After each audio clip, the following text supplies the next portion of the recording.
Good morning. The life ক্যানভাসের পক্ষ থেকে অনেকদিন পরে তোমাদের সাথে এলাম। 22শে এপ্রিল ঘটে যাওয়া পেহেলগাঁওয়ের এই ঘটনাটির প্রথমেই আমি আমার চ্যানেলের মাধ্যমে সমবেদনা জানাই।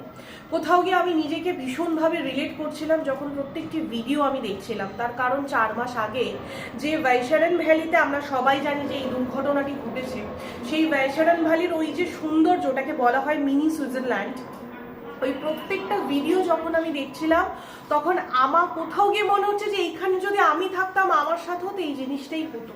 তার মানে আমি কতটা ভাবে নিজেকে রিলেট করতে পারছিলাম।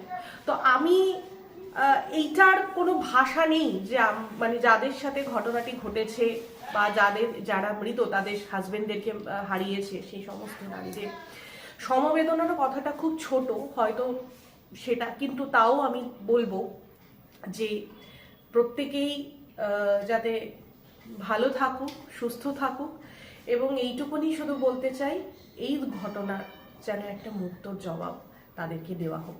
নমস্কার।